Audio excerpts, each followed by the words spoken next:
Hai teman-teman, bagaimana kabarnya? Kembali lagi di video pembelajaran kita tentang materi kesebangunan. Nah, kalau di video kemarin kita sudah belajar tentang hubungan antar sudut, di video ini kita akan belajar tentang arti kesebangunan dan kesebangunan pada segitiga. Untuk itu, yuk kita masuk ke materi tentang arti kesebangunan.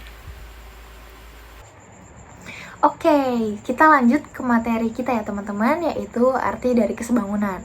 Sebelum itu, coba kita lihat gambar di sebelah kiri kita. Menurut teman-teman, apa itu? Oke, pas foto ya. Jadi, pas foto yang seperti kita lihat di gambar di sebelah kiri kita, dapat dicetak dengan ukuran yang berbeda-beda. Seperti kita lihat tuh, ada yang ukurannya 3x4, 4x6, gitu. Jadi, berapapun ukurannya, foto yang tercetak akan terlihat sama. Nah, secara matematis, hal ini disebut dengan istilah sebangun. Nah, benda sebangun itu dapat memiliki ukuran yang berbeda, namun bentuknya tetap. Bentuknya tetap di sini dalam artian proporsinya sama, teman-teman. Ukuran kepalanya dengan ukuran badannya itu tidak ada yang berubah. Seperti itu. Oke, gimana teman-teman? Jadi kalau kita bisa simpulkan dari foto yang tadi, jadi kesebangunan itu memiliki dua syarat, yaitu yang pertama, sudut-sudut yang bersesuaian atau berkorespondensi itu sama besar. Yang kedua, semua perbandingan panjang sisi-sisi yang bersesuaian atau berkorespondensi itu sama, teman-teman.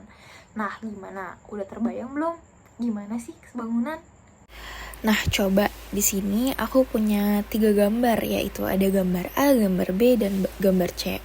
Nah, coba kita lihat di sini kan gambar orang-orang yang sedang bercermin ya.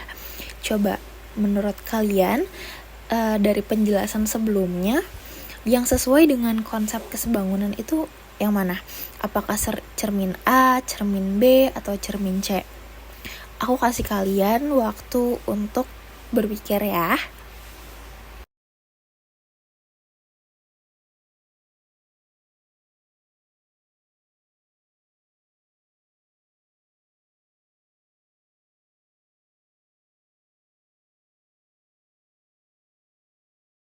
Nah, gimana teman-teman? Menurut kalian cermin mana yang menunjukkan kalau bayangannya itu sebangun dengan gambar aslinya? Oke, jadi jawabannya adalah cermin yang A. Jadi kenapa cermin yang A? Karena sesuai ya dengan konsep kesebangunan, yaitu sudut-sudut yang bersesuaian sama besar. Jadi kemudian semua perbandingan panjang sisi yang bersesuaian juga sama. Bisa kita lihat dari gambarnya, orang aslinya dengan yang ada di cerminnya benar-benar sama bentuknya dan ukurannya, seperti itu. Makanya disebut sebangun, teman-teman. Nah, gimana? Apakah sudah terbayang apa itu kesebangunan? Kalau sudah, yuk kita lanjut ke materi selanjutnya, teman-teman.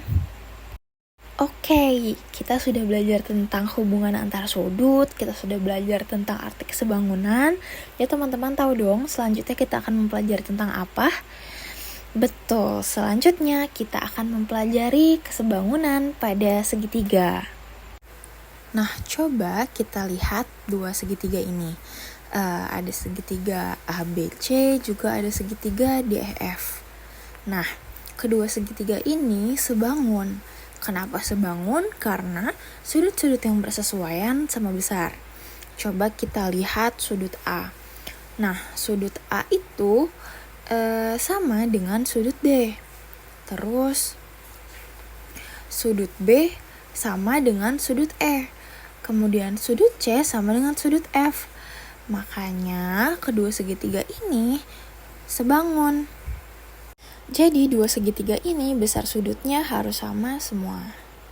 Nah, selanjutnya sisi-sisi yang bersesuaian panjangnya sama. Bagaimana sisi-sisi yang bersesuaian? Misalnya kita ambil sembarang sudut.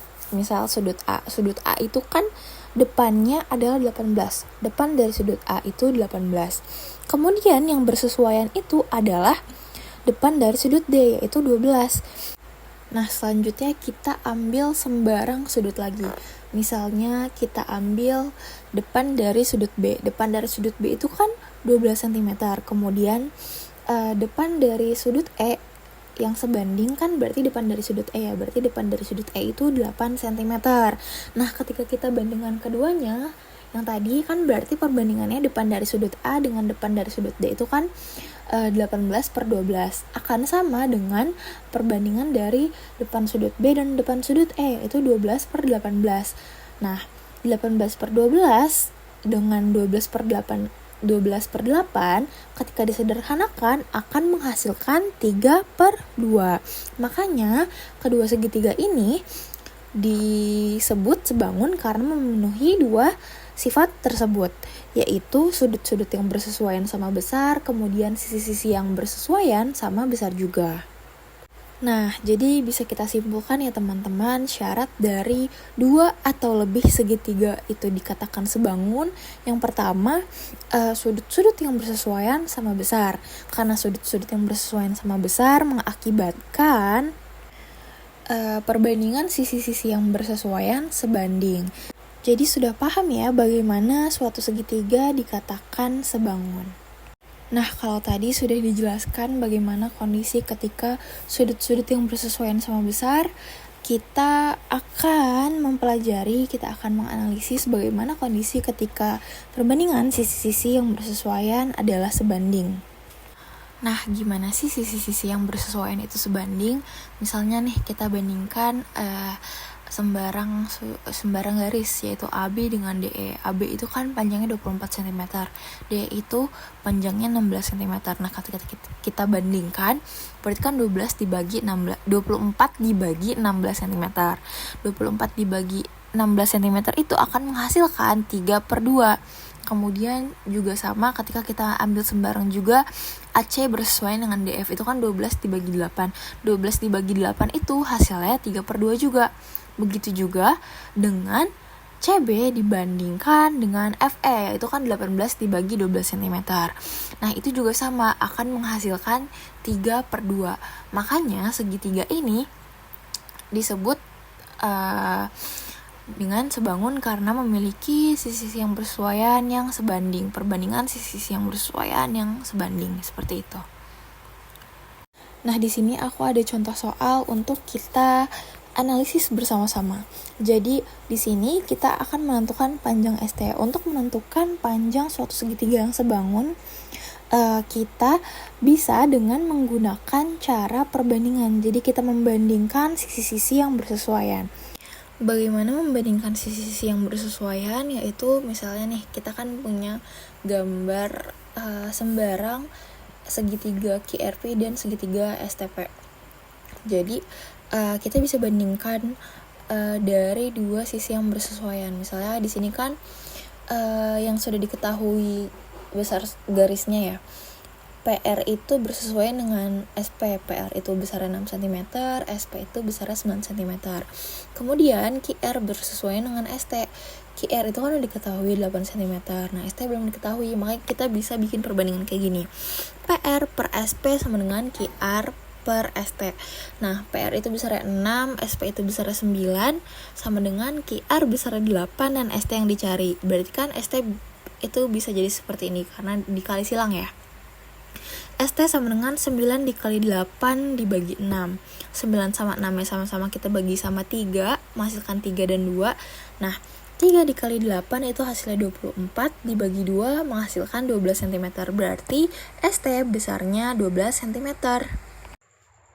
Nah, sudah sampai kita di penghujung video hari ini. Gimana teman-teman? Apakah sudah terbayang? Apakah sudah mengerti apa itu konsep kesebangunan? Apa itu hubungan antar sudut? Apa itu arti kesebangunan? Apa itu kesebangunan antar segitiga? Gimana teman-teman? Sudah paham kan? Untuk itu aku pamit undur diri. Wassalamualaikum warahmatullahi wabarakatuh. Bye-bye.